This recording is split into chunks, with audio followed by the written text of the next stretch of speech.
శ్రీమాత్రే నమః. అందరికీ వరలక్ష్మి వ్రత శుభాకాంక్షలండి. శ్రావణ మాస ప్రతిరోజు వరలక్ష్మి వ్రతానికి అనువైన రోజే కాకుంటే, వరలక్ష్మి వ్రతానికి ఒక శుభముహూర్తం ఉంటుంది కదండీ! శుక్లపక్షం నాడు వచ్చే పౌర్ణమికి ముందు వచ్చే శుక్రవారం నాడు వరలక్ష్మి వ్రతం చేసుకోవాలనేది ఒక నియమం, ఒక సూచన. అమ్మవారు చెప్పిన ఒక నియమం. కాకుంటే ఈ పూజలు మిగిలిన రోజు చేసుకోవచ్చా? అదే రోజు చేసుకోవాలా? వీలు పడని వారు తర్వాత శుక్రవారాలు కూడా చేసుకోవచ్చా? అనేది ఈ వీడియోలో తెలుసుకుందాం. హాయ్ అండి. నా పేరు లక్ష్మి. మీరు చూస్తున్నది మిడిల్ క్లాస్ 1976. నేను ఈరోజు అంటే శుక్లపక్షానికి వచ్చే ముందు శుక్రవారం నాడు వ్రతం చేసుకున్నాను. ఆ వ్రతాన్ని మీరు చూస్తూ నేను చెప్పే విషయాలు తెలుసుకుంటూ ఉండండి. వింటూ ఉండండి. ఓకే అండి. వివరాల్లోకెళ్తే నేను వ్రతాన్ని ఈ విధంగా చేసుకున్నాను. ముఖ్యంగా కొంతమందికి కొన్ని అనుమానాలున్నాయండి. అదేంటంటే, శుక్రవారాలు ఈసారి ఈ నెలలో ఈ ఆగస్టు నెలలో 5 వారాలు శుక్రవారాలొచ్చాయి. దాంట్లోని వీలు పడని వారు చాలామందున్నారు. కొంతమందికి మైల కారణంగానో, కొంతమందికి బహిష్టు కారణంగానో, ఇంకా కొంతమందికి వృత్తిరీత్యా వీలు పడకనో, లేకుంటే ఇంకోటి కారణం ప్రత్యేకంగా ఏదో ఒకటి ఉంటుంది గదా! అలాంటి వారికి వరలక్ష్మి వ్రతం రోజు శుక్రవారం నాడే చేసుకోవాలా? మిగిలిన శుక్రవారాలు చేసుకోకూడదా? అనేది ఏం లేదండి. ప్రతి శుక్రవారం చేసుకోవచ్చు. కానీ వరలక్ష్మి వ్రతం పౌర్ణమికి ముందు వచ్చే శుక్రవారం రోజు ప్రశస్తమని కొంతమంది. వీలు పడని వారు ప్రతి శుక్రవారం చేసుకోవచ్చు. కొంతమందికి శుక్రవారం పూజ చేస్తుంటారు గదా! అంటే వరలక్ష్మి వ్రతం చేస్తుంటారు గదా! వ్రతం చేస్తారు, వాయనాలిచ్చేస్తారు. తర్వాత బహిష్టొస్తుంది. అలాంటప్పుడు మేమేం చేయాలి? కలశాన్ని కదపాలా? ఎలా కదపాలి? 5 రోజులు నేను ముట్టుకోకూడదు గదా! ముట్టుకోనప్పుడు మాకు ఉండేది 2 గదులే. ఈ దేవతని తీస్తేనే గానీ మేము ఆ ప్లేస్‌లో తిరగలేము అనేవారికి నేనొక సూచన. అదేంటంటే, మీ అమ్మ వాళ్ళు గాని, లేదు అంటే మీ అత్తయ్య గారి, కాదు మీ ఆడబిడ్డ, లేదు మీ చెల్లెవాళ్ళు ఎవరైనా సరే వాళ్ళతోని ఈ తతంగం అంతా కానిచ్చేయండి. మీకు వీలు పడతలేదు గాబట్టి, మీరేం చేయలేరు గాబట్టి, మీకు అనువైన వసతి లేదు గాబట్టి, వారితోనే అది తతంగం మొత్తం ముగించేయండి. తర్వాత మీకయిపోయిన 5 రోజుల తర్వాత, మీరు పీట మీద వేసే బియ్యం ఉంటుంది గదా! ఆ బియ్యం అయన్నీ తర్వాత ఒక మంచి రోజు మళ్ళీ శుక్రవారం నాడు గాని, శ్రావణ మాసం వెళ్ళిపోక ముందే ఒక నలుగురిని పిలుచుకోండి. మళ్ళీ ఒకసారి అంటే వ్రతం మీద వాడిన బియ్యం అయన్నీ ఉంటాయి గదా! అయన్నీ తర్వాత వండుకోండి, పిలుచుకోండి, పెట్టుకోండి. కానీ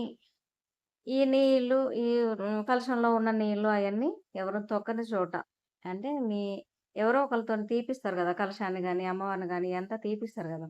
తీపిచ్చినప్పుడు ఆ నీళ్ళు తులసి మొక్కలో పొయ్యండి. ఎవరు తొక్కే చోట కాకుండా తులసి మొక్కలో పొయ్యండి. నీరు గణపతిని జేస్తారు గదా! గణపతిని జేసిన పసుపు గణపతిని గూడా తులసి మొక్కలో గాని పెట్టండి. లేదు చాలా మంచిదండి. అది నీళ్ళలో కలుపుకొని మనం గూడా తాగేయొచ్చు. అది ఇంకా ప్రశస్తం అనమాట. ఆ మంచినీళ్ళు తాగేయడం. అక్కడ ఇక్కడ పారబోయకుండా మొఖాన్ని పెట్టుకొని అదే బాత్రూమ్‌లో నీళ్ళు బయటకి డ్రైనేజ్ గుండా బయటకి పోకుండా. అది నేనైతే అలా మింగేస్తా అండి. దేవుడు గణపతిని చేయంగానే పసుపు ముద్ద మాత్రం నేను నీళ్ళలో కలుపుకొని తాగేస్తా. అది ఎవరిష్టం వాళ్ళది. ఓకే. ఇప్పుడు ఈ వ్రతాన్ని బహిష్టు సమయంలో ఇలా వచ్చింది. మేమిలా చేయొచ్చా అని కొంతమందికుంటుంది గదా! అలాంటి వాళ్ళు నిరభ్యంతరంగా మీ మీ వాళ్ళతోనే తీపియండి.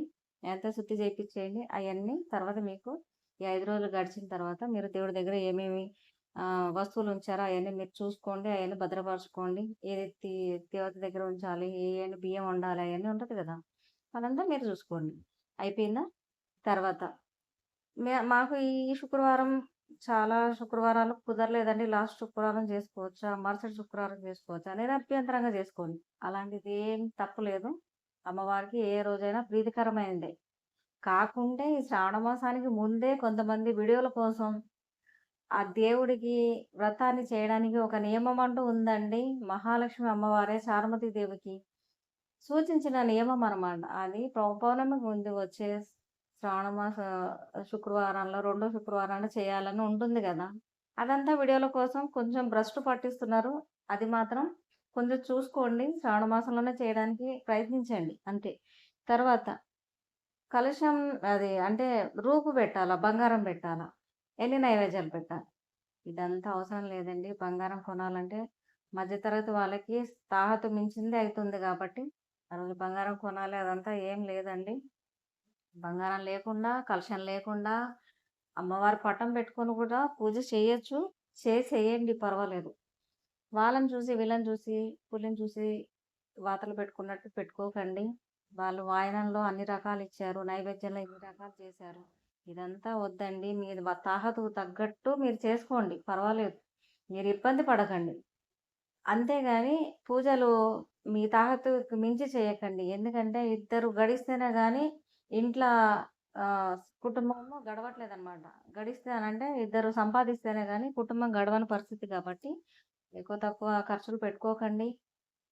భర్త అనుమతి లేనిదే ఏ పూజలు చేయకండి. ఎందుకంటే ఆహ్, పంచాదులు పెట్టుకొని మరి పూజలు చేయకండి. అది తృప్తిని గూడా ఇయ్యదనమాట. అంతే. వాయనాలు ఎలాగియ్యాలి? వాయనాలు ఇచ్చేటప్పుడు గూడా మీ తాహతుకు మించి ఇయ్యకండి. మీ తాహతుకు తగ్గట్టు ఇద్దరికియ్యండి, ముగ్గురికియ్యండి, ఐదుగురికియ్యండి. అంతకు మించి ఇయ్యాల్సిన పని లేదు గదా! స్టీల్ సామాన్లు ఇయ్యకండి. స్టీల్ సామాన్లు వ్రతానికి నిషిద్ధం. కాబట్టి స్టీల్ సామాన్లు ఎలాంటి పరిస్థితుల్లో ఇయ్యకండి. వెండిని కూడా ఇయ్యకండి. మీకు తోచినట్టు వాయనాలు ఇచ్చేసేయండి. తర్వాత పిండి వంటలు మీరెన్ని రకాలు చేసుకున్నా అది మీ ఇష్టం. మీ తాహతుంటే ఎన్ని రకాలైనా చేసుకోండి. తాహతు లేదంటే ఒక గూడన్నం అంటే పరమాన్నం పెట్టుకొని నైవేద్యం పెట్టుకోండి. ఎలాంటి తప్పు లేదు. తర్వాత విడోస్ చేసుకోవచ్చా? విధవలు వ్రతం చేసుకోవచ్చు. చేసుకోవచ్చండి. ఇన్ని సంవత్సరాల నుంచి ఆనవాయితీగా చేసుకుంటున్నామెకి ఒక్కసారిగా భర్త దూరమైతే అన్ని రోజుల నుంచి చేసుకుని ఇదొక పెద్ద మనసుకి బాధ కలిగించే విషయం అనమాట. నా భర్త లేరు. ఇన్ని సంవత్సరాల నుంచి నేను చేసుకుంటున్నాను. నేను పూజకు పనికిరానేమో అనుకోవద్దండి. చేసుకోండి. నిరభ్యంతరంగా చేసుకోండి. పూజ చేసుకోవచ్చు. అమ్మవారికే కదండీ పూజ చేసేది. పర్వాలేదు. ఒకవేళ వాయనాలు అయ్యంతా ఇప్పించుకోవాలనంటే, మీ కోడలు కావచ్చు, మీ అమ్మాయి కావచ్చు, ఎవరో ఒకళ్ళు ఉంటారు కదా! వాళ్ళతోని మనస్ఫూర్తిగా మీరు వాయనాలు ఇప్పించుకోండి. చేసుకోండి. పర్వాలేదు. దీని గురించి పెద్దగా బాధపడకండి. ఇన్ని సంవత్సరాల నుంచి కొనసాగిస్తున్న వ్రతాన్ని ఒక్కసారి భర్త దూరమైతే అదే బాధలో ఉంటారు గదా! ఆ బాధను గూడా వాళ్ళు దిగమింగిపోని నేను పూజ చేయాలా? చేయకూడదా? అని చాలా బాధపడే స్త్రీమూర్తులు చాలామందుంటారు. పుర్వాసినులు. వాళ్ళని దూరం పెట్టకండి. వాళ్ళని చిన్న చూపు చూడకండి. మనుషులనేది మానవత్వంతోనే ఉండండి గానీ, విధవలని వాళ్ళని పక్కకు పెట్టకండి. వాళ్ళకి ఎన్నో తెలిసి ఉంటారు. డక్కా మొక్కిలు తిని ఉంటారు. పిల్లలు పెంచి ఉంటారు. పిల్లల బాధ్యతలు నిర్వర్తించి ఉంటారు. వాళ్ళకి ఎన్ని తెలియకుండా ఉంటే ఇంతకు దాకా వస్తారండి? వాళ్ళనెప్పుడు దూరం పెట్టకండి. వాళ్ళని చిన్న చూపు మాత్రం అసలే చూడకండి. మానవ సేవే మాధవ సేవ. పూజలు చేసేది మానవులకి సేవ చేస్తేనే దేవుడు తృప్తి చెందుతాడనమాట. అలాంటప్పుడు విధవలను మాత్రం చిన్న చూపు చూడకండి. వాళ్ళని కూడా ఏమంటారు వాయనం ఇయ్యండి. కానీ పసుపు, కుంకాలు లేకుండా ఇవ్వండి. ఇవ్వచ్చు. ఇయ్యండి. ఇలాగా తోరణాలు కట్టుకోండి. అందరికి వాయనాలివ్వండి.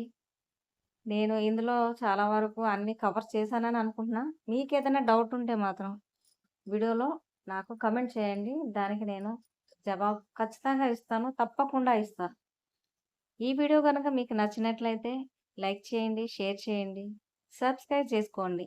నా పూజా విధానం మీకు నచ్చినట్లయితే కామెంట్ చేయండి. శ్రీమాత్రే నమః అని కామెంట్ చేయండి.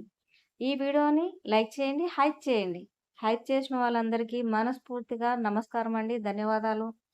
వీడియో గనక మీకు నచ్చినట్లయితే నన్ను దీవించండి. నా వ్రతం ఎలా ఉందో. ఓకే అండి. Thank you for watching. Thank you.